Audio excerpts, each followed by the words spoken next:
Olá, seja bem-vinda a mais um novo episódio. Eu me chamo Michele, estou aqui com a minha amiga Vanessa. Estamos hoje gravando com a nossa amiga Roberta. A Vanessa já vai apresentar para vocês.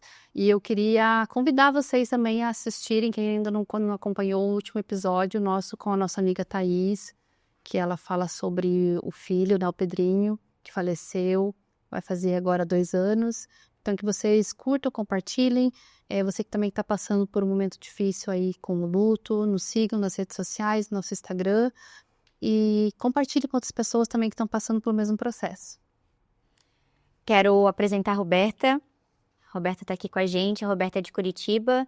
Tem uma história também de vida que passou pelo processo do luto. Ela vai contar um pouco para nós também, que teve 2 perdas de bebês.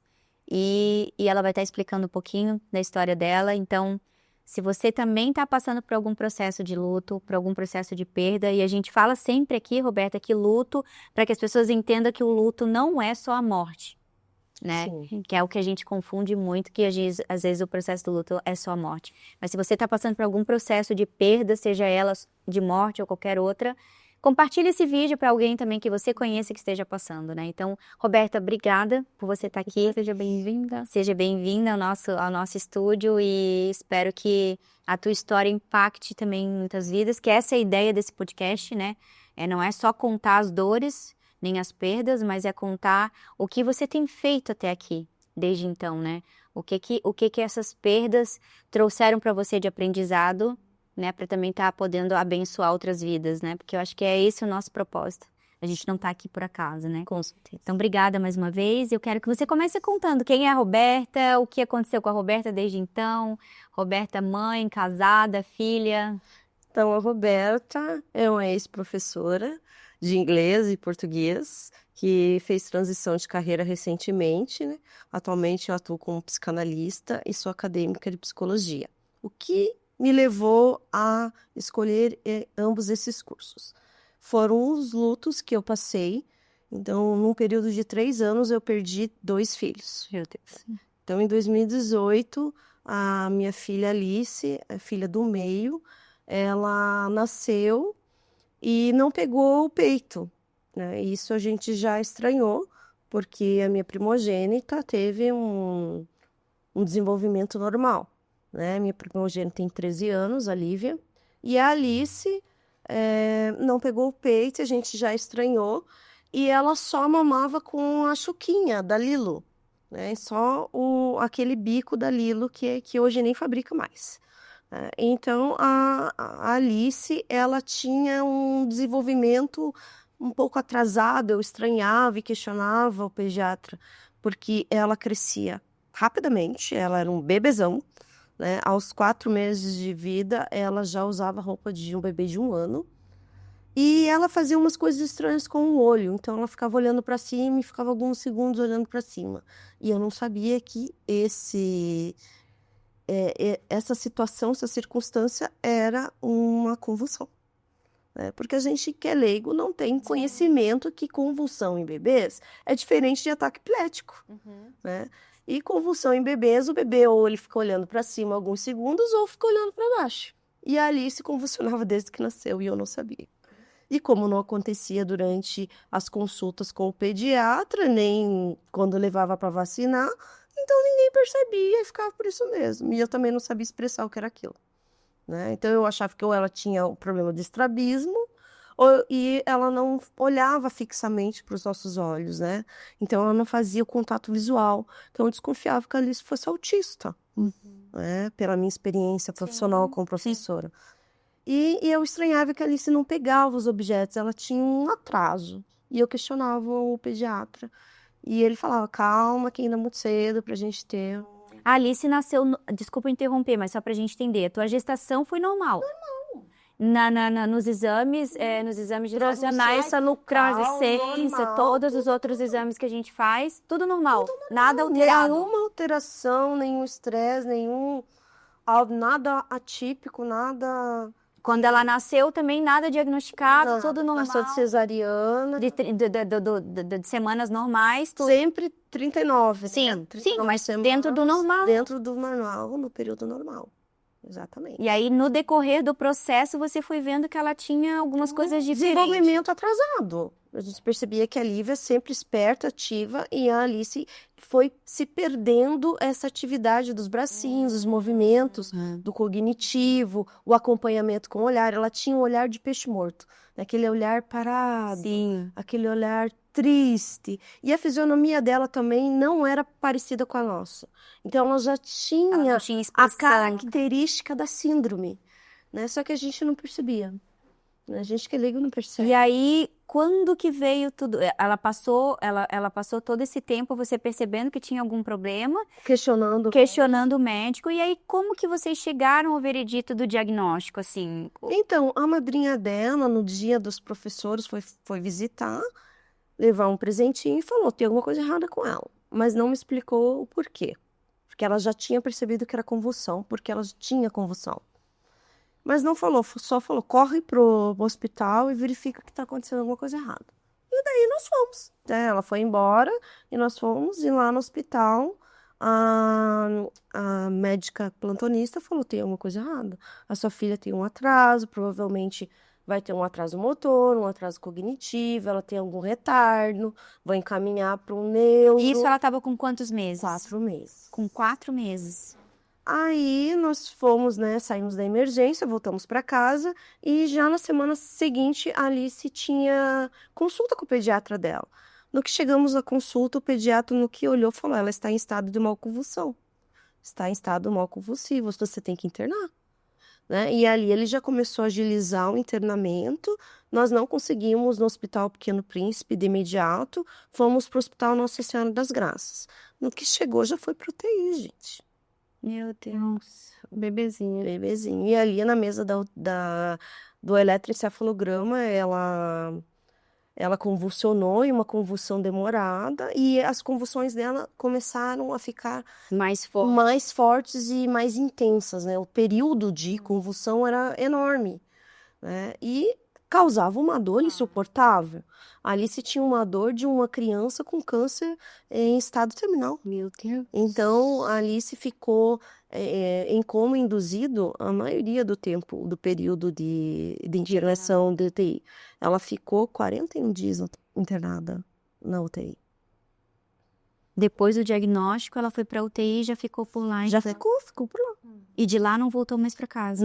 Não voltou para casa. A gente transferiu de hospital. Sim. Ela ficou 36 dias no Hospital Nossa Senhora das Graças e o restante 6 dias no Hospital Pequeno Príncipe. Por que ela foi para o Pequeno Príncipe? Porque ela precisava fazer uma ressonância. E lá no Graça não tinha. Né? E na mesa da ressonância, no que aplicou o contraste, a Alice teve paradas cardíacas. Sim. A Alice faleceu na mesa da ressonância magnética do Hospital Pequeno Príncipe. Minha filha entrou viva naquela sala e saiu morta. Por conta da aplicação? Na verdade, ela já estava com os pulmões comprometidos, ela já tinha saído do Hospital das Graças desenganada, então ela já não tinha perspectiva. Né? O que a gente estava fazendo junto com a neuropediatra era descobrir, entender mais sobre essa doença que é a osteopetrose, também conhecida como a síndrome dos ossos de pedra. Porque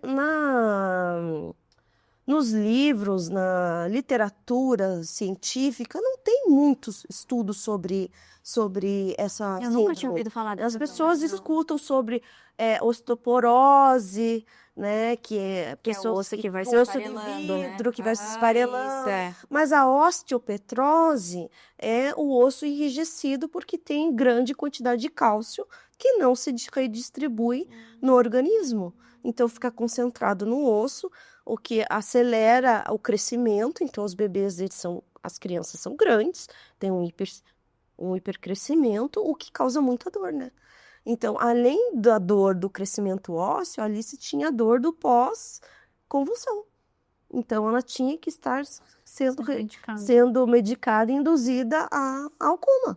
Roberta, essa síndrome, vocês depois descobriram, né?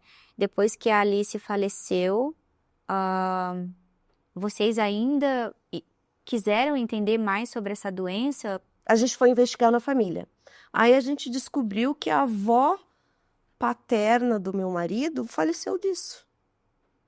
né? Quando a Alice morreu, que daí houve uma conversa em família. Ah, mas a sua avó morreu disso. Só que é um tabu, né?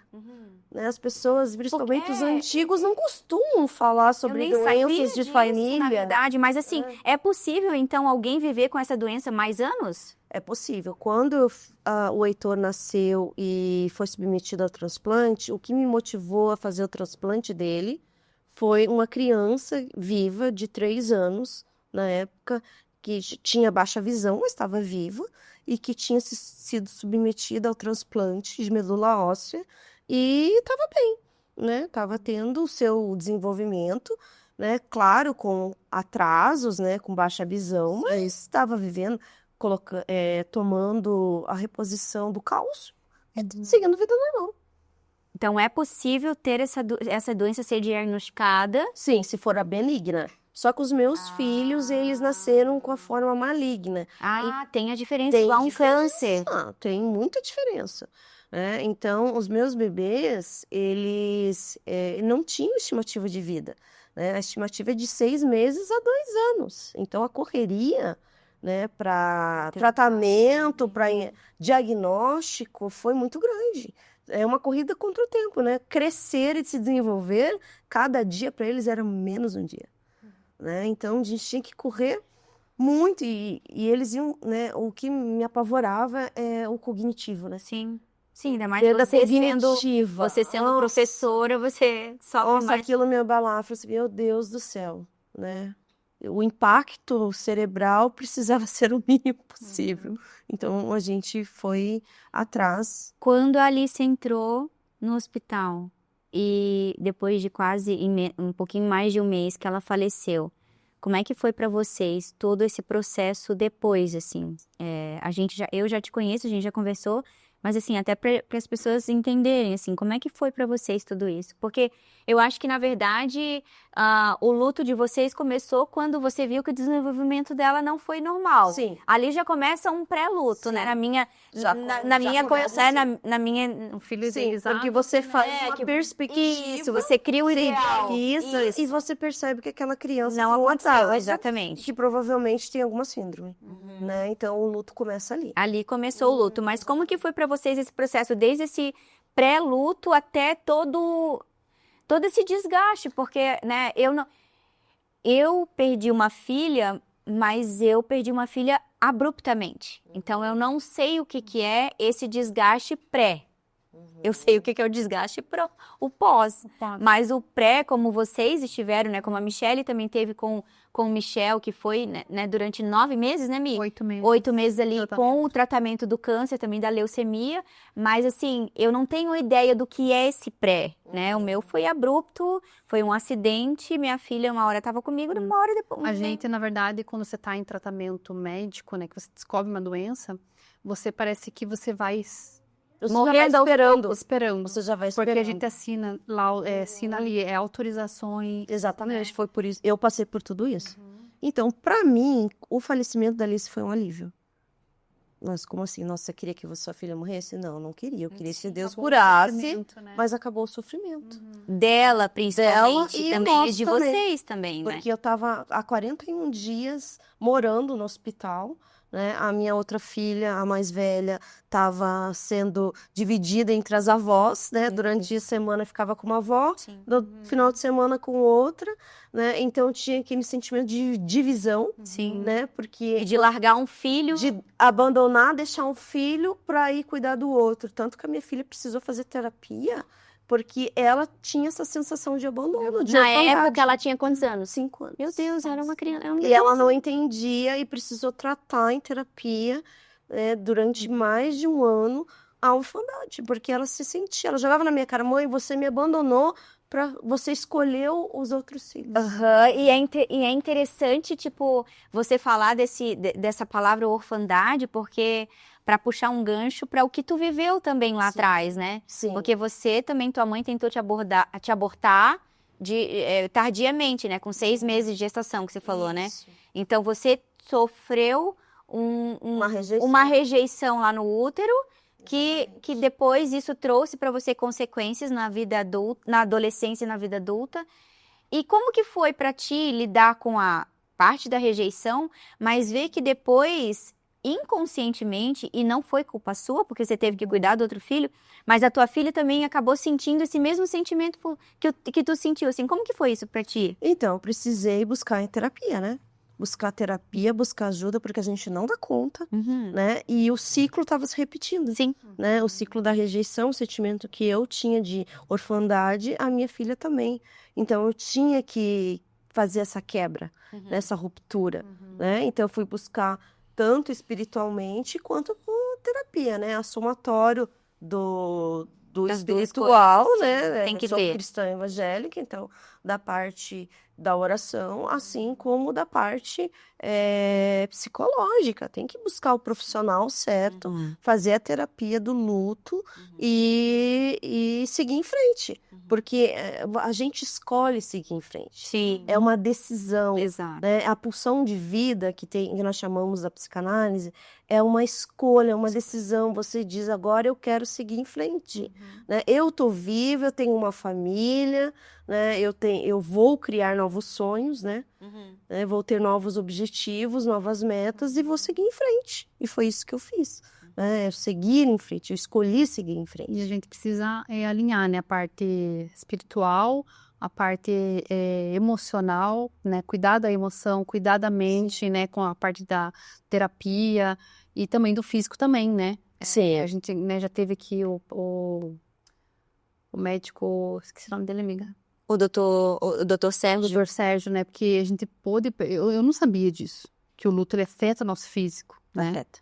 Então, a parte, assim, mexe com nossos hormônios, mexe com tudo, né? Sim. Então, a gente precisa ter um acompanhamento médico também, acompanhamento psicólogo, um psiquiatra, né? Sim. Quando for Tomar necessário, remédio quando for necessário. Eu precisei tomar né? remédio. E a parte espiritual, eu acho assim que E tá tudo bem? E tá tudo bem. E a É parte... normal. Exatamente. Não sei por que existe um tabu, uma vergonha. Não, se você tem dor de cabeça, você vai tomar remédio para dor de cabeça. Você tem diabetes que você toma insulina. Se você tem dor de dente, você vai ao dentista, ele vai te dar um remédio para dor. Exatamente.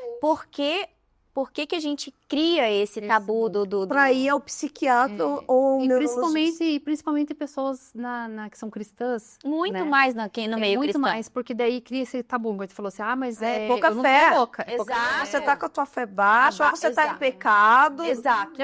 Exatamente. É exatamente o que a gente sempre fala. Então, uma coisa, ela completa a outra, Exatamente. né? A parte espiritual é muito... Eu acho assim, que a parte espiritual, se tanto que o teu espiritual fortalecido, você consegue entender que você precisa de ajuda psicológica, se for necessário tomar medicação, e você precisa também a parte do médico ali, para cuidar do teu físico, o exercício físico ajuda muito, Ajuda muito. né?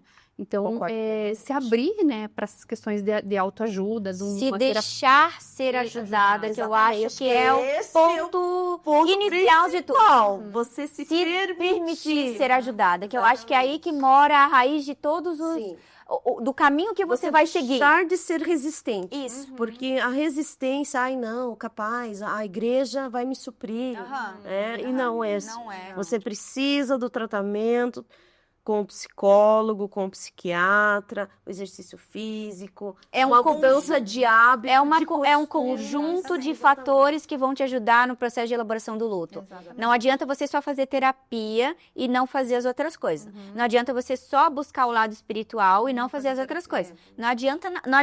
É realmente o nosso ser, nós somos um tripé. Eu sempre falo isso. É o tripé que é o nosso psico, é o nosso social e é o nosso espiritual. Então, a gente precisa cuidar do psicológico, a gente precisa cuidar do nosso social, que é a nossa saúde, é como a gente lida com as coisas, e a gente precisa cuidar do nosso espiritual. Na psicologia, a gente chama que nós somos seres biopsicossociais. Isso, biopsicossocial. Claro que cada pessoa vai ser uma diferente da outra, vai O processo de luto é diferente. É individual. Cada pessoa vai reagir de uma maneira. Exatamente. Né? Mas quando a pessoa diz, eu estou cansada de me olhar e me ver como vítima daquela situação, daquela perda, ela dá um basta e vira chave no cérebro. É isso aí. Exatamente. É quando ela coloca um ponto final. Chega. É isso aí. né? Então, agora eu vou seguir em frente. Deixa eu ir. E seguir em frente não é esquecer, Não é esquecer. não é abandonar. Não. A memória, o que tu viveu, o que você vivenciou com aquela pessoa, ela tá sempre ali. Exato. Só que está engavetada. Você coloca nas caixinhas. Eu te falo que é uma maneira de honrar, né, aqueles Exatamente. que estiveram conosco, né? É você viver. E a nossa fé, a gente que é cristão, a gente sempre fala aqui no nosso podcast que a gente fala sobre todos os lutos, mas a gente sempre traz a nossa fé, né? Nós somos cristãs e a gente sempre fala, e eu falo que no meu processo de luto, a morte da Luísa, prematuramente, com 3 anos e 10 meses, eu só estou aqui hoje porque eu tenho a plena certeza de onde ela está. E eu tenho plena convicção de que eu vou reencontrar. Eu também. Exatamente esse Isso é significado. que faz o sentido, Que faz dar sentido. Exatamente. Você ressignificou, você deu sentido e deu um novo rumo para sua vida, Isso. né? Você sabe que você vai encontrar, Uhum. né? Você sabe que está A bem. gente não a gente fala perdeu, mas a gente não, eu não gosto de usar Na essa verdade, foi palavra. um tchau. Exato. Né? Até Eu logo, falo, foi né? um até logo, um até breve. Né? Logo vamos nos encontrar e vai ficar Exatamente. também. E aí aconteceu a morte da Alice. Você passou um processo de luto depois disso? Quanto tempo? Quanto tempo? Eu fiquei 9 meses em casa, né? Depois, com 9 meses de luto, eu voltei a trabalhar no estado, né? E eu precisei ser muito forte porque o Flávio, além de ter perdido a filha, ele foi demitido da multinacional que ele trabalhava fazia 13 anos. O luto, então, foi outro luto. Então, para ele foi muito pesado, foi tudo junto e misturado. E ele caiu de cama. E eu tive processos de não querer tomar banho, de falta de apetite. Sim, é o processo, né? Você demora, são 5 fases do luto, né? Você demora para chegar na fase da aceitação. Você tem ali, né, a recusa, a negação, né, a barganha, né? Nossa, eu me via quantas vezes gritando sozinha. Quando eu estava sozinha, eles saíam para trabalhar e eu de licença em casa, gritando com Deus, desce aqui que eu quero te encher de porrada, porque eu quero brigar com você igual o Jó brigou com você. Eu quero. Quantas vezes? É uma luta, um conflito interior tão grande, e você surta. E a gente precisa fazer isso. E você tem que pôr pra fora. Tem que pôr pra fora. Você tem que pôr pra fora, você tem Exatamente. que gritar, você Porque tem que Deus, chorar. ele sabe o nosso Não adianta a gente esconder nada dele. Não. Eu sempre falo pra ele, falei, Senhor, eu sou muito sincera com Deus, assim, porque ele sabe o que tá passando no meu sabe. coração. Então, o que eu vou querer mascarar alguma coisa? Um sentimento que E eu tô nos entende. sentindo, Ele- né? ele- Faz parte do processo, Sim. né? Então eu passei por tudo isso. E aí, assim, depois da morte da Alice, então, você passou por esse processo, 9 meses e tudo mais. Tá, eu esperei 1 ano desse luto e engravidei de novo. Você quis engravidar de Quis novo. engravidar, nós conversamos. Mas eu até me permiti então, engravidar. mas até então vocês não sabiam que essa doença iria passar para as próximas gestações suas. A gente tinha sido avisado, mas Vocês foram alertados. fomos alertados. Vários médicos nos informaram que as chances de os nossos filhos virem seria de 25%.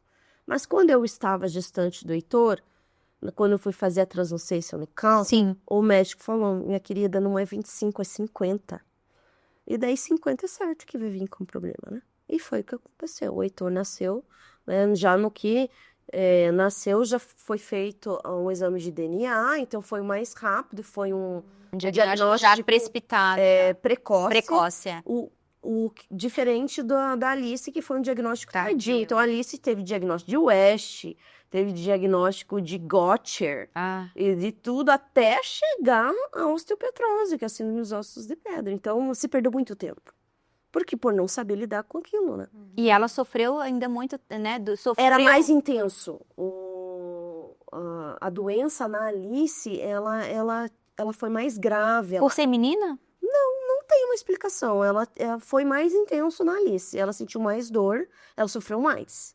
Com o Heitor, ele convulsionava olhando para baixo e a Alice convulsionava olhando para cima. Então eram áreas do cérebro diferentes. Então no Heitor parecia ser mais leve. Até o rosto dele não era da doença como o da Alice. Da Alice você bate o olho e já vê que é a carinha da doença. Assim como tem a carinha da síndrome de Down, né? A osteopetrose tem a carinha, que é o narizinho achatadinho, os olhos eles são espaçados, são distantes, né? E a caixa craniana é grande, ela tem uma macrocefalia, né? Então, e o corpo gigante, né? Com um bebê de 4 meses que já usava roupa de 1 ano, né? E o Heitor, ele tinha um desenvolvimento normal até começar a convulsionar. Mas que engraçado que, desculpa interromper, mas essa característica dessa doença de ser maior não ser vista na gestação, porque ele tinha o tamanho normal na tua... Eles nascem normal, só que eles começam a crescer rápido. Ah, é depois que Depois que- nasce. depois Enquanto que ele nasce. tá no ventre, é tudo normal. Desenvolvimento normal. Meus filhos nasceram com mais de 3 quilos. 3,2 kg. 3 quilos. Então, mas tudo dentro do normal. Dentro do normal, de 39 semanas, cesariana. A medida normal, Comprimento, 48 centímetros de tudo é bebezão. normal. Então foi depois que nasce Que começa a segundo desenvolvimento. E a tua menina mais nova, primogênita, como é o nome dela mesmo? A Lívia. A Lívia. A Lívia é a mais E a velha. Lívia também foi tranquila a gestação? Gestação, já tá com 13 anos. cesariana. A Lívia nasceu de 38 semanas. Né? Naquela E época, vocês fizeram um DNA nela pra ver se ela possui ela o gene? possui gene. Ah, ela mas não possui gene da desenvolveu. doença. Mas não desenvolveu. E por isso que precisa ser acompanhado. Né? Então, ela tem um acompanhamento todo ano com a questão óssea, faz o raio-x e a gente também com a geneticista. Então, isso é uma coisa que eu não posso ficar sem Plant Solid. Sim. Né? Tem que ter um acompanhamento. Eu já ando com a carta com o código genético, né? Eu tenho uma carta de todo o sequenciamento genético, né? Da falha genética que a gente tem. Então, troca de pediatra, tá aqui a carta com sequenciamento genético. Então, já tá na bolsinha ali das vacinas, já tem a cartinha da Lívia com o sequenciamento genético alterado. E essa falha genética que você fala, assim, é parte sanguínea? Que Não, você- é genético. É genético mesmo. Nós somos compatíveis sanguíneos, mas somos incompatíveis geneticamente. Nós nunca poderíamos ter tido filhos. A Lívia é um milagre. Como é que a pessoa descobre, assim? É só fazendo exame Só mesmo, fazendo exame de DNA. de DNA. Passando cotonete ou de sangue e encaminha, demora, não é rápido. Esse tempo, né, de devolutiva para vir o resultado demora, não é barato. Sim. Né? Nós não pagamos porque foi feito tudo pelo hospital, né? Então o hospital bancou tudo, né, pelo SUS. Eu achava que tinha só essa questão da incompatibilidade De sanguínea. sanguíneo. Não, é do mesmo fator sanguíneo que tem esse. Do RH, É do RH. É. Nós somos compatíveis sanguíneos, somos incompatíveis geneticamente. Meu Deus, que engraçado. E é tão raro o nosso caso, porque eu tenho uma irmã que tem deficiência, que é a síndrome de Rett, né? A Bruna Caroline, ela tem 34 anos, talvez seja a única Rett viva até essa idade, né? E o meu problema genético é paterno, o meu e do meu marido. E normalmente os problemas genéticos vêm da origem da mãe, né? Então o nosso é tão raro, né? É tão impossível que o raio caiu 2 vezes. 2 vezes no mesmo lugar e vocês se encontraram os 2 raios. Exatamente. E aí depois, o Heitor nasceu e aí começou todo o tratamento já não pegou o peito, igual. né? Não queriam me dar alta no hospital. O Heitor Então nasceu. dali vocês também já começaram o processo de pré-luto com o Heitor. Já sabia que aconteceu tudo de novo. Então vocês já estavam meio que se preparando psicologicamente Já. mais uma Aí vez tinha- pra... Eu arrisquei, na verdade, eu fui inconsequente e pra minha família fui louca. Louca desequilibrada de ter engravidado de novo, né? Que eles deram graças a Deus que eu fiz loqueadura.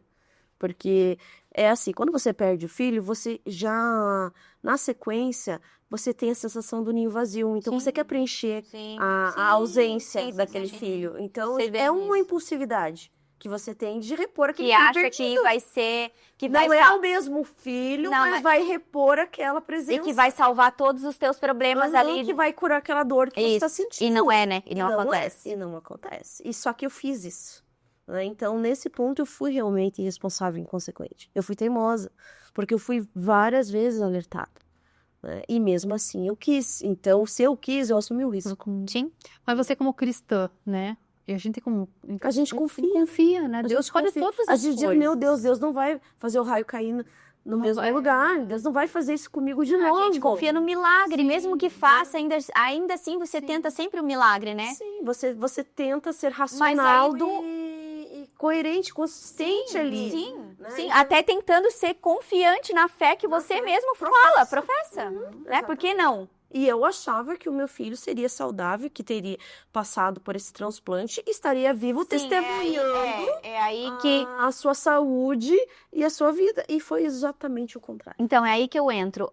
O Heitor passou por um transplante. Passou pelo transplante de medula óssea. Quando ele nasceu diagnosticado, você foi já... Ele veio para casa ou ele já ficou no hospital direto? Ele veio para casa, né? Normal. Não queriam me dar alta, né? Queriam que eu passasse pelo neurologista ali, mas eu me comprometi, assinei os termos, tudo. Fomos para casa e já começamos com o plano de saúde correr atrás. Daí, contratei a mesma neuropediatra, né? Que já assumiu o caso, né? Que já tinha atendido a Alice, então já encaminhou, já deu sequência no tratamento, né? Então, ela abriu para nós o atendimento, o acesso ao hospital. Eu fui direto no Hospital Pequeno Príncipe. Só que o Hospital Pequeno Príncipe não aceitou fazer o transplante do meu filho, né? Porque eles têm uma restrição que para transplante é a partir de 1 ano, bebê com 1 ano. E o meu filho tinha meses de vida, era recém-nascido. Então, para os protocolos do hospital, eles não aceitaram, né, pegar o caso do meu filho. Chorando, a chefe do TMO, né? Sim. Que é do transplante de medula óssea, ela falou, eu não posso pegar o caso porque nós temos aí regras, e ela falou chorando, sinto muito, mas se eu fizer antes de 1 ano, ele não vai existir, pela minha experiência clínica, né? E ali eu escutei um diagnóstico de morte, né? E eu fiquei encurralada, ou eu submeti o meu filho, né, a esse 10% de chance que ele tinha de fazer esse transplante e ter vida, ou simplesmente ele ia definhar igual a Alice até sucumbir até a morte. E a parte do transplante, assim, foi fácil achar um doador compatível? Não, nós não conseguimos no site do Redoma. Quem foi o doador foi meu marido, né, doador de 50%. Nós Sim. não conseguimos um doador de 100% e a nossa filha mais velha, Lívia, era compatível 20%. Nossa, 20%. 20%. Então, ele só faz o transplante de medula óssea no Hospital Erastinho de 25%, Assim. de 50%, de 75% e de 100%. Então, o Heitor foi submetido com 3 meses de vida ao transplante de medula óssea. Tá, depois que a Alice morreu, então quanto tempo depois o Heitor nasceu? Foi 1 ano depois. 1 ano depois o Heitor estava nascendo já. Então foi bem próximo. Foi bem Vocês Eu não... esperei 1 ano de luto e eu já engravidei. Eu parei de tomar anticoncepcional em mês de outubro, mês de novembro eu já tava. Ah, então 1 ano e 8 meses ali, menos de 2 anos vocês já estavam com o Heitor. Já tava com o Heitor. Então, tipo assim, mal tinha processado o primeiro, você já Eu não caiu tinha no vivenciado o luto segundo. direito, eu já caí em segundo. E daí ali me quebrou, porque o luto tardio foi pesado pra mim. Eu fiquei 3 anos em casa, né? Só que eu não parei, né? Eu parei de trabalhar, mas eu resolvi estudar.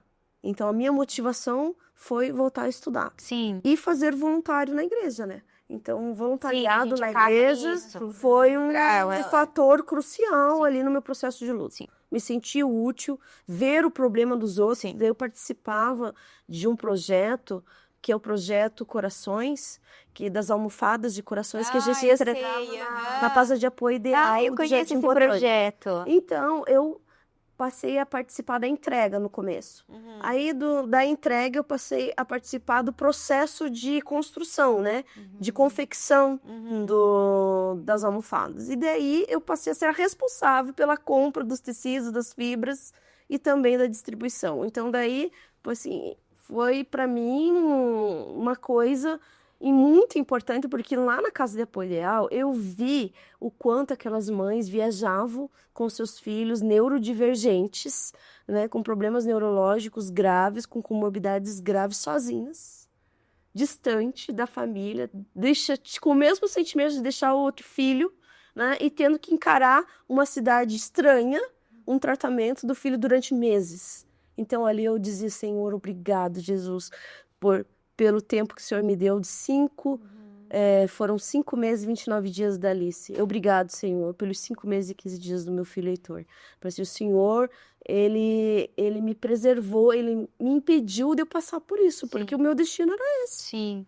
E os dois foi 5 meses. Nossa, os dois quase na mesma época e faleceram. Exatamente. Quando o Heitor recebeu o transplante para vocês, eu acredito que deva ter sido, assim, ai, agora vai dar certo? Nossa, a nossa fé a gente praticou até o último. Esse pico Fizemos de, camiseta, campanha nas redes sociais. esse pico de esperança vai lá em cima Foi. e Uma depois ele... expectativa que foi frustrada. E foi ali que eu quase sucumbi e tentei suicídio, né? Meu Deus.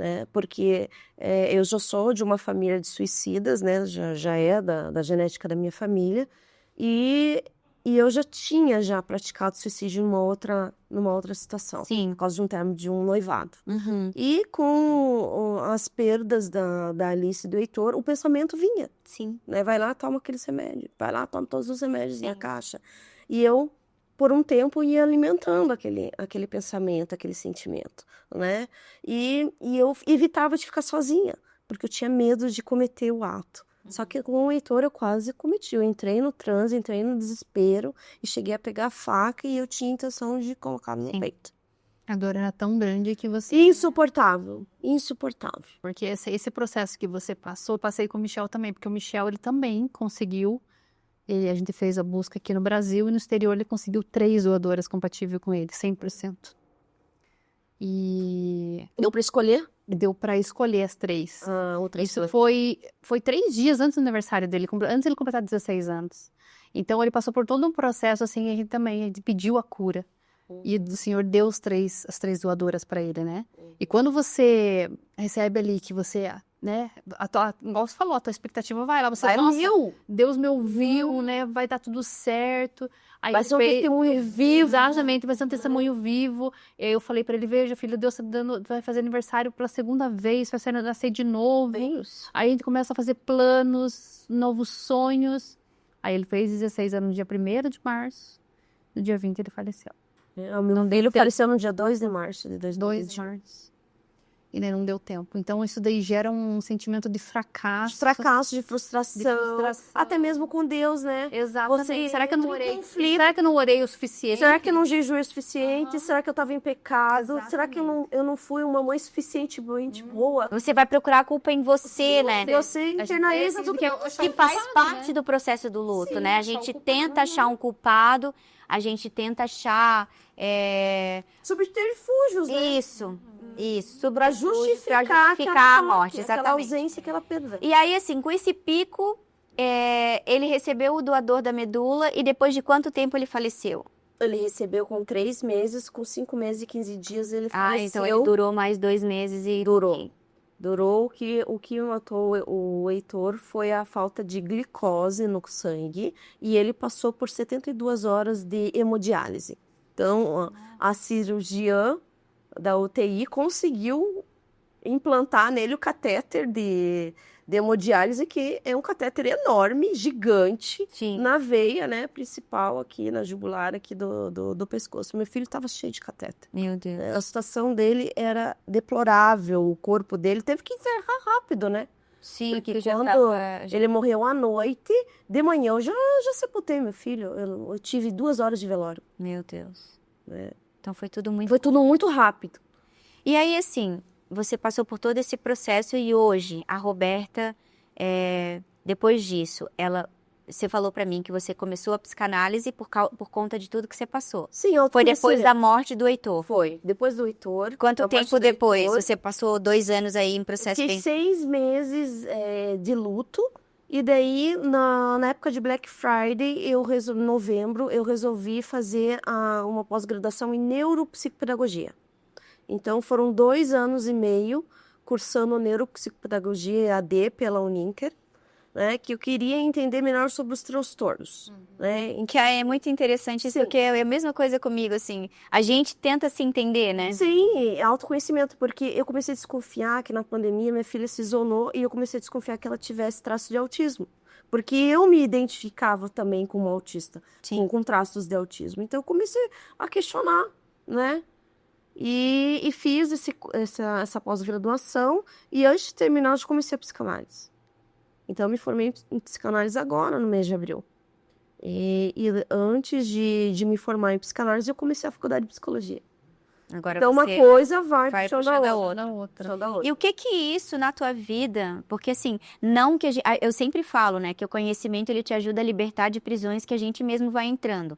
Independente do tipo de coisas que não necessariamente a gente precisa ser psicanalista ou fazer algo voltado para a área da psicanálise, mas eu digo assim, o conhecimento, eu gosto de, sei lá, eu gosto de artes, eu vou estudar alguma coisa voltada para arte, mesmo que não seja voltada para dor, mas eu acho que qualquer conhecimento, independente da área que você viva, ele te ajuda no processo de elaboração do luto. É uma terapia. Te agrega, né? Te agrega. Na verdade, você muda o foco da dor. Isso, você muda, tira o foco da dor. Isso aí. Era isso que eu precisava. Eu Isso aí. precisava construir uma nova identidade. Isso. Porque a Roberta de 2018 faleceu com a Alice. Exato. A Roberta de 2021 faleceu com o Heitor. Então hoje eu sou uma nova Roberta. Exatamente. Né? Então eu sou uma nova pessoa. E eu precisei criar essa nova identidade. Eu precisei me reencontrar e me conhecer. Sim. Como ajuda, né, esse processo de você estar ocupando a tua mente, né? Sim, você precisa mudar o Você foco. precisa mudar Senão o você foco. sucumbe com a dor, com a melancolia e a depressão. Eu tava no segundo ano de direito. No segundo ano, não. Eu tava no terceiro... Eu tava entrando no terceiro semestre. Aí meu filho faleceu. Aí um mês depois eu voltei. Porque ele me incentivava muito. Então foi isso que me ajudou. Sim. Eu não fiz terapia, né? Igual eu falei, né? Cada pessoa tem um modo de você lidar com a tua dor. Então, pra mim, o estudo foi uma válvula de escape. Sim. Foi uma Divisor de maneira águas. E eu acho que daí quando a gente entra para a área, porque no meu caso também, depois da morte da Luísa, com 6 meses ali da morte dela, eu fiz um curso de terapia no luto. Então hoje eu tenho esse curso de terapia no luto para me conhecer. E para mim foi um processo libertador, porque a gente acaba entrando em lugares que a gente não quer entrar, mas para tentar fugir da dor, a gente vai abraçando coisas que a gente não precisa abraçar, a gente vai a gente vai aceitando pessoas que a gente não precisa aceitar, e aí a gente vai a gente vai perdendo cada vez mais quem a gente é. É uma perda de identidade. Porque na verdade já perde a identidade, mas aí quando você tá perdida em tudo mais, você Não acaba... tem direção. Isso, você acaba indo para qualquer lugar. Você não tem direção. Não E tem- teu cognitivo tá completamente... Destruído. Sim, você não raciocina. O teu racional, ele não funciona. Não, e é cientificamente comprovado Exatamente. que você perde realmente Você o perde. teu foco, o teu cognitivo, a tua... Eu desenvolvi déficit de atenção. Eu também. Eu não conseguia mais dirigir. Eu também. Não, o meu é ler. Concentração, TDAH e tudo mais. Eu fiquei muito pior, assim. Hoje, para eu me concentrar em algo, eu tenho que estar, assim, muito bem. Você tem que gastar muita energia. Muita Você energia. precisa Exato. se esforçar demais. Mas acho que é dá uma um das coisas- cansaço absurdo. é uma das coisas do próprio luto. Né? O luto É a sequela. Sequela. As pessoas não se atentam a isso, que o luto ele deixa sequelas. A sequela que eu tive foi não conseguir dirigir, né? Durante a perda da Alice, fazia 8 anos que eu não dirigia. Recentemente peguei o meu carro. Fui dirigir pela primeira vez o meu carro. Então são sequelas. São um medo que eu desenvolvi que eu nem sabia que eu tinha. Sim, Né? Um medo que eu não sabia nem explicar. sim. Esse Da Safin onde tá esse ligado medo? com o luto, né? Safin tá ligado, mas realmente... Mas ele estava ali, ele estava presente. Eu precisei encontrá-lo e tratá-lo para vencer a direção e vencer outras áreas da minha vida.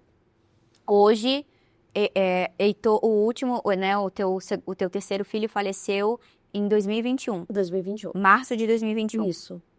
Então fez 4 anos. Fez 4 anos. Como que tá a Roberta hoje? Após 4 anos, a morte do Heitor e após 6 anos, 8 anos. 8 anos da Alice. A Roberta, ela tem vontade de viver. A Roberta sonha. A Roberta, ela tem uma nova identidade, ela tem sonhos, ela tem metas, tem objetivos e ela gosta de ajudar pessoas enlutadas. Então, a Roberta escolheu a psicanálise e me especializei em luto e melancolia, justamente para acolher, atender e ajudar mães como a gente enlutadas. Sim, isso te fez mais forte. Sim, hoje eu sou uma rocha. A rocha que eu sou hoje foi através da dor. Sim. Foi ressignificando aquela dor em força, transformando ela em força. E esse é o maior objetivo, na verdade, assim, tava conversando esses dias e é muito interessante, porque a gente tem um chamado, né? Nós cristãos entendemos muito sobre isso. O propósito. O propósito, né? A missão. Exatamente. Né? E a minha Nós nascemos com uma missão e nós nascemos com um propósito. E, na verdade, assim, a gente vai desenhando ele ao longo da nossa vida. Ninguém quer viver esse propósito que a gente vive. E ninguém entende a gente. Só entende Sim. uma mãe enlutada, outra enlutada. Exato. Ninguém entende o vazio, ninguém entende o buraco, ninguém entende aquele sentimento de não pertencimento Sim. e de os porquês, né? Sim. Ou não chore, você não pode chorar. Ou então, ou tem coisa pior, ai meu Deus, tem outro filho, esconda as fotos, doe as roupas, desfaça o quartinho, né? Ai, seja forte. Como que você vai ser forte se você não sabe mais nem quem você é? Você perdeu completamente o rumo da sua vida, você não tem chão mais, Aham. né? E as pessoas não sabem lidar com isso, elas não, e a tendência é as pessoas se afastarem, porque você se torna uma pessoa desagradável, Sim. né? Você se torna uma pessoa chata porque você só fala de morte, né? Porque você está ali alimentando a pulsão da morte, né? Até o momento que você diz, chega, eu tô cansada de respirar a morte, de vivenciar a morte. É uma das coisas que eu sempre falei que eu tinha medo, que eu também terminei meu curso, né? Porque durante o processo da morte da Luísa, eu estava estudando, tranquei, e aí voltei e terminei em janeiro desse ano a minha faculdade. E quando essa chave virou, foi porque eu não quis mais ser taxada como... Eu tinha medo de virar o estereótipo da mãe enlutada. A rotulada, né? A coitadinha, coitadinha. a coitadinha que perdeu 2 filhos. Isso. Assim, não, eu não sou o que aconteceu comigo. E foi aí que eu comecei a lutar, né? Que é a frase de Carl Gustav Jung, né? Você não é o que aconteceu com você, Sim. né? Você é aquilo que você deseja ser. Exato. E eu sonhava em ir para a área da saúde. Eu sonhava em fazer uma transição de carreira. Eu só não sabia o que fazer. E daí foi onde eu fui me interessando. E a vida as te coisas levou a isso. foram acontecendo.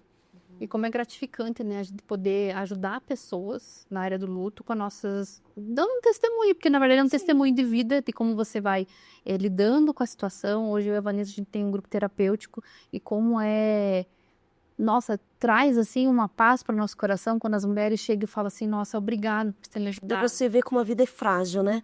Eu tenho na minha sala de aula, na minha turma, recentemente, o único filho da minha colega se suicidou aos 16 anos. Meu Deus. Né? E o que ela vê em mim? Um apoio, uma referência. Sim. Tanto que em 3 meses que o Isaac dela, você vê o nome do menino, era Isaac, o único filho. Ela viúva, perdeu o marido para Covid, né? Sozinha, ela e o filho tinham acabado de comprar um apartamento, o menino se jogou do 8º andar do apartamento, porque estava com depressão profunda, né? Uma resistência ali, não conseguiu elaborar, né? Entender o luto do pai, né? Deus. E por causa de briguinha com a namorada, né? E um desentendimento ali do relacionamento, a mãe professora do estado, né? Uma guerreira, lutadora. Sim. Perdeu o único filho. Em 3 meses de luto, ela voltou para a sala de aula. Ela voltou tomando um monte de remédio, né? Acompanhamento psiquiátrico, terapia, e ela fala para mim, Roberta, você é uma referência. Eu me espelho em você. A tua história me incentiva e me estimula. Então, assim, esse é o meu propósito. E sabe, uma das coisas que a gente tem que aprender, e que eu tô começando agora a desenvolver isso, porque na verdade eu acho que terapia a gente precisa sempre estar, né? Você não precisa estar dependente da terapia pro resto da vida, mas você tem que estar sempre meio que sabendo o momento de procurar de volta, né? Você faz um tratamento ali, que foi o que aconteceu comigo. Hoje eu tô fazendo acompanhamento psicológico para outras questões também, que eu quero também aprender a lidar. Mas uma das coisas que a gente vai aprendendo a lidar no decorrer é aprendendo também a não se justificar muito. Porque eu me justificava eu ainda me justifico. Porque às vezes eu ouço olhares, assim, ouço comentários. Tá usando a morte da filha para se promover na rede social. Tá usando... sabe, você ouve isso? Como step, né? Como se fosse uma Isso, bengala, isso, um andador. Isso. E aí eu comecei a me travar muito por conta dos comentários que eu ouvia, sabe? E hoje, de uns meses pra cá, eu tenho aprendido a realmente ignorar esses comentários e me blindar deles. Porque assim, se você faz, você vai ouvir comentário. Se você não faz, você vai ouvir comentário. Então, agora eu tenho optado por fazer algo que eu eu me sinta bem. E é pra você e por você. Exatamente. Né? Você não fica mais refém do julgamento dos outros. Isso. Né? Isso aí. Você faz a poda. Isso, Né? acorda. Porque às vezes, a gente como mãe, a gente acaba vivendo pelos outros, vivendo pela casa, vivendo pelos filhos, vivendo por todo mundo. E você acha que você olhar pra você e ser um pouco egoísta tá errado. Você sente culpa por causa disso. E é exatamente esse o ponto. Eu agora estou sendo egoísta. Eu estou cuidando de mim. Exatamente. Eu tenho que cuidar de mim, do meu emocional primeiro. Primeiro eu. do meu emocional, do meu espiritual e do meu físico. Porque eu entendo que cuidando do meu físico, eu me sentindo bem, eu fico bem. A minha casa vai ficar bem. Exatamente. Eu cuidando do meu espiritual, eu fico bem, os outros vão ficar bem. E eu cuidando do meu psicológico, eu vou ficar bem. Então, gente, eu tenho que cuidar de mim. Exatamente. Porque não adianta... Eu tenho que me priorizar e não sentir culpa por que isso. é o que a gente muitas vezes erra em fazer. A gente acaba indo com o que os outros estão falando. Ah, faça isso. Refém do julgamento ali. Dos outros. Então, assim, uma das coisas que eu aprendi e tô me libertando é do julgamento. Eu tô agora olhando pra mim, é o que a gente tem que aprender.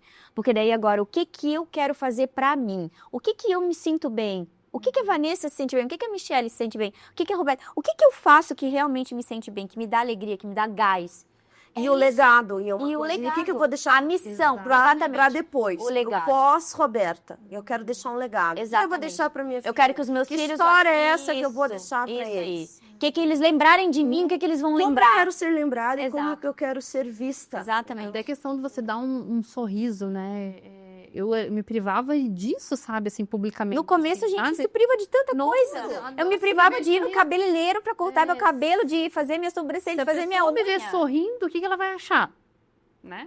Eles vão dizer eles vão que dizer, que eu ou já que eu tô mal maquiada. sepultei meu filho e já Isso, tô já tô sorrindo, já tô indo pra uma na festa de academia. aniversário, E a tô indo pra igreja, tô voltando a estudar. E a gente acaba não cuidando da nossa própria imagem, né? Desleixando mesmo. Você fica Né? um caco.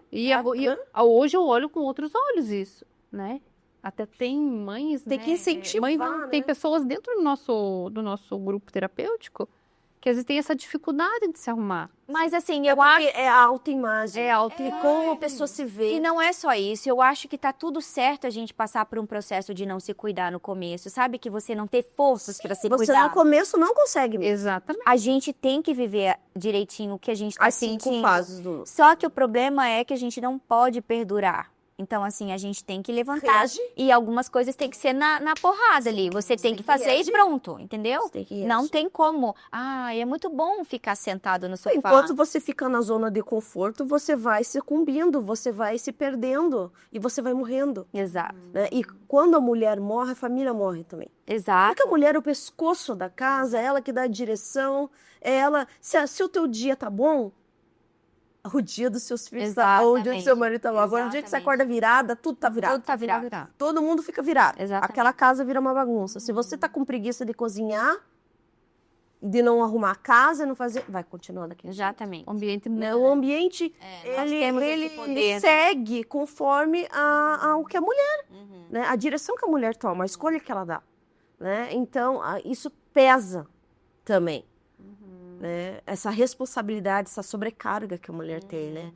Mas, a partir do momento que você entende isso e tenta conduzir de uma maneira mais leve, de que você não dá conta de tudo, que você não é uma Mulher Maravilha, que você não é uma heroína, e você se permite e fica triste, mas você também se permite ser feliz. Você também se permite ter um relacionamento, você se permite namorar, porque, eu não sei se com outras mães, mas eu sentia um constrangimento até de ter relação com meu marido. Sim. Parecia que é o fim do mundo, que eu estava em pecado. Né? Nossa, mas você perdeu Como o filho assim? e vai ter relação com teu marido? O que é isso? Né? A gente acaba deixando... Você sabe o que foi muito interessante? Eu não sei se eu comentei no outro podcast que a gente que a gente fez, mas uma das coisas que esses últimos tempos eu tava me cobrando muito com algumas coisas, assim, porque a gente tem falado no processo, né, do nosso grupo terapêutico, e essas épocas de final de ano são bem difíceis para quem passa pelo processo do luto. Sim, é a ausência, né? A mesa sempre vai estar vazia. Exato, a ausência, ela é física agora, ela se torna mais visível a ausência nessas... Nas datas comemorativas. Isso, nas datas. E assim, e para mim ainda é um agravante porque a Luísa faz aniversário dia 20 de dezembro. Então, ela faria Muito 7 perto. anos. Então, eu estou nesse processo, assim, muito difícil pra mim, sabe? Natal é um horror. É horror. Eu passei a não gostar do Natal Eu dos também. meus filhos. Eu também. Eu falei assim, que família. Eu também. Que família. Eu até questiono meu marido, né? A nossa mesa tem 6 lugares. Eu falei assim, olha, a gente tem que diminuir para 4, porque nós somos 3. Eu também tenho a mesma coisa. Mas a minha mãe dá 4, dá certinho, tá bom. Eu também Essa é a tenho minha isso. família. Essa é a construção da minha família. É.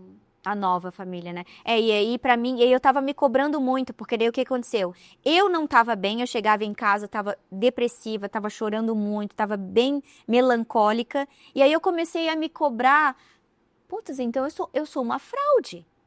Porque se eu ajudo outras pessoas a sair disso, eu realmente não tô conseguindo sair. Então eu sou uma fraude. Eu comecei a me questionar, sabe? É como se Que você essas colocasse uma pressões- máscara para você, Isso. na rotina do Isso. seu trabalho, do seu social, Isso. você é um personagem. Isso. Mas em casa você... Isso. Só que daí foi muito interessante, porque numa das devocionais que eu tava fazendo, Deus falou muito claro pra mim, assim, minha filha, você viveu 40 anos da sua vida com um estereótipo de Vanessa que você tinha idealizado. Mãe, 3 filhos, família, tudo do jeito que você foi. Com 40 anos, né, quando eu fiz 40 anos, 2 meses depois a Luísa faleceu, 3 meses depois a Luísa faleceu. Então, hoje, faz 3 anos que eu sou a nova Vanessa que eu nunca quis ser. Eu sou uma criança ainda. Eu só tenho 3 anos de idade nessa nova Vanessa. Como que eu quero me cobrar em agir com grande maturidade se eu só tenho 3 anos de experiência nessa nova vida? Então, às vezes, isso foi foi libertador para mim.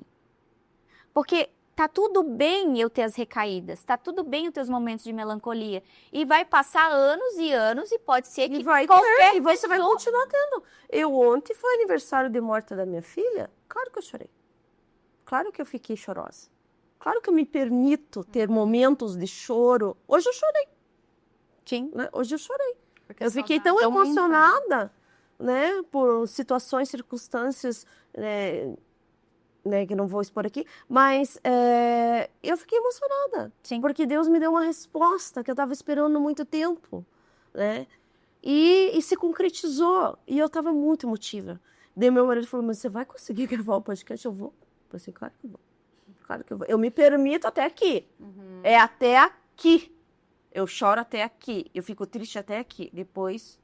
É você não permanecer nesse nevoeiro, Você né? pode para. jurar Não alimentar aquela dor e aquela tristeza. dor. Porque quanto mais você alimenta essa pulsão de Mais morte, pra baixo você Profunda. você vai para o fundo do poço. E eu, como já estive com depressão profunda e tentativas de suicídio, é um passo, gente. É igual você falou, tudo. né? É uma decisão que você tem. uma escolha. Toda escolha você acorda decidindo, hoje eu vou fazer isso. Hoje eu quero ser feliz, eu escolho ser feliz, eu escolho ter momentos de alegria, né? Eu me permito até aqui, né?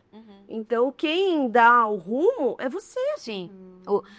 Como o pastor Nassif fez, né? Falou pra nós, né? É o que a gente faz com a dor e através da dor. Exatamente. Né? O que você faz com a tua dor e através da tua dor é o que determina, é a tua escolha. Exato. Entendeu? Então é o que a gente sempre fala. Todo mundo tem as dores. Todo mundo, e se ainda tu não passou pelo processo do luto, sinto te informar que tu vai passar. Mas o luto, ele é simbólico e não simbólico. Ó, um término de um trabalho, de um ciclo de um trabalho, é um luto. Uma mudança de término cidade. Relacionamento. de um relacionamento é um luto, uma mudança de cidade é um luto, a morte de um pet é um luto. Sim, um filho idealizado que não aconteceu, comprou com Um laudo de uma mãe atípica, né? do seu Exato, filho é um atípico, luto. é um luto. Exato. Então, tudo Ele engloba que tem muito. ruptura, que tem quebra, expectativa, É um luto. É um luto. Então, assim, ninguém tá livre de viver o luto. Exatamente. É a única certeza que a gente tem, que a gente vai passar por um processo do luto, seja ele simbólico ou não simbólico, a gente vai passar por um processo do luto. É agora, o que a gente vai fazer através daí que vai determinar. Né? Então, esse é o nosso intuito também do nosso trabalho do podcast, de trazer esse tipo de história, porque a gente não quer que as pessoas se alimentem da nossa dor, nem da tua dor. Não é sobre se alimentar da tua dor, nem sobre alimentar a minha dor, a dor da Michelle, nem nada disso ou de quem vem aqui.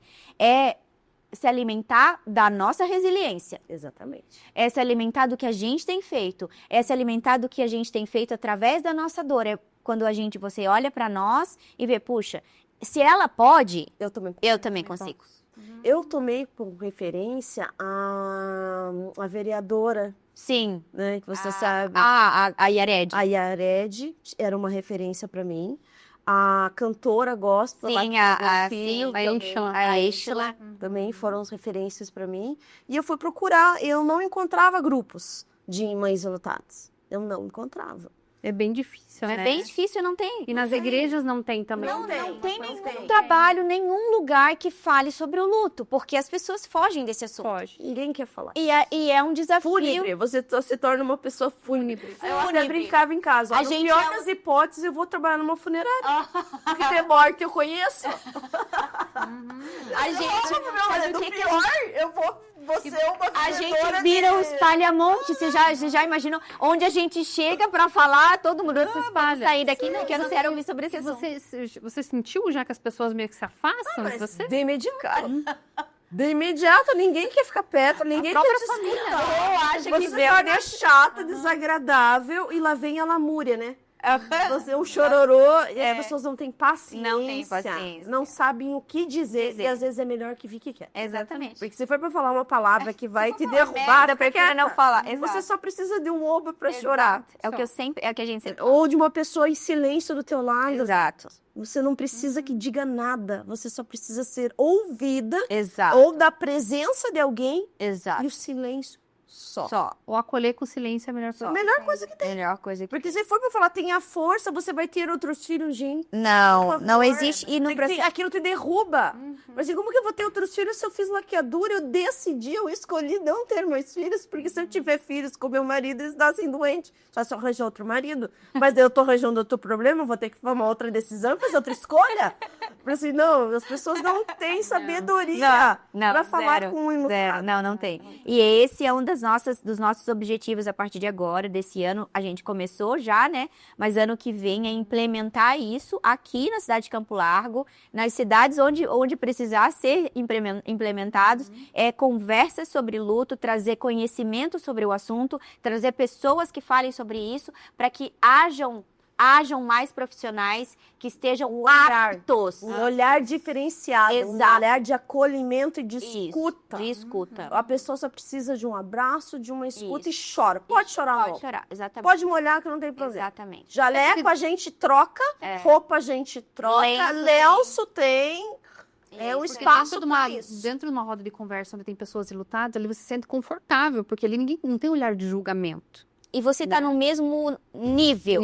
Sim, todo mundo passou pela mesma coisa e sabe, conhece Exato. a mesma dor. Exatamente. Isso gera uma proximidade, gera aquela coisa... Uma afinidade, uma afinidade, empatia. empatia. Né? Eu Exatamente. conheço a sua dor, eu Isso. reconheço ela em Exatamente. você. Exatamente. Né? Eu sei o que você está passando, eu sei o que você vai passar, Isso.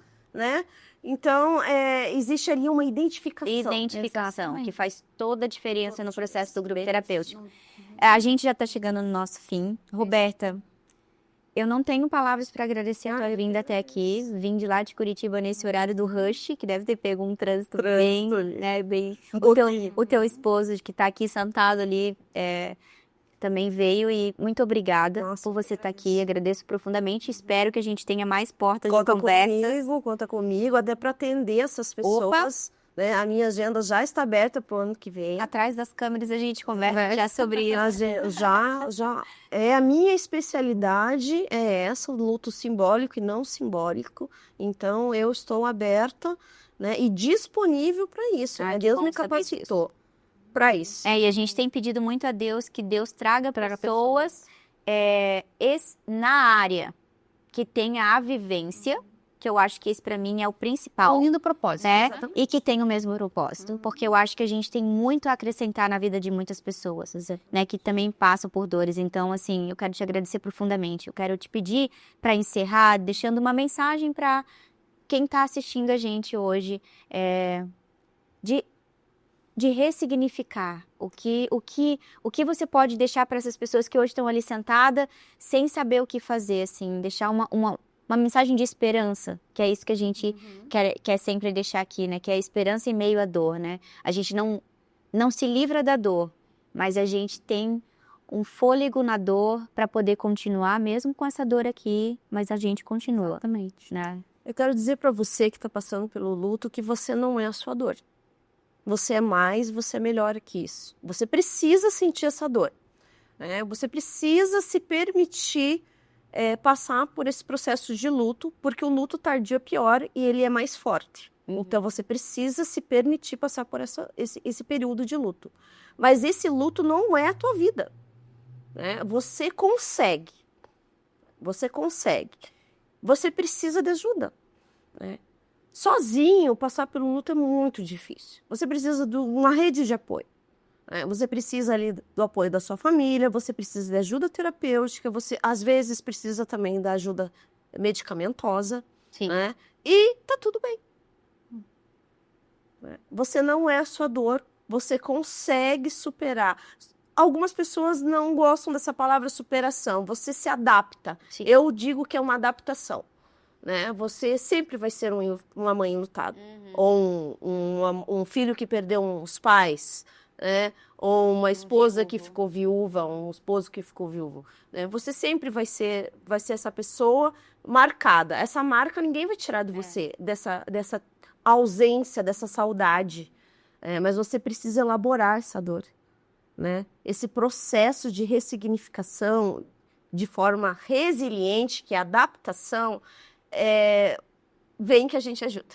É isso. Vem para o grupo, vem falar da sua dor, né? Quanto mais você fala, mais você se liberta. É bem Né? cura. A psicanálise é a cura pela fala. É isso aí. Quanto mais você fala, mais o processo de cura acontece. Eu já quero até deixar de antemão, assim, já a gente tá, né, eu não sei ainda quando que esse episódio vai sair, mas uma das coisas que a gente já vai começar a anunciar é que a gente vai ter os grupos terapêuticos também de forma online agora.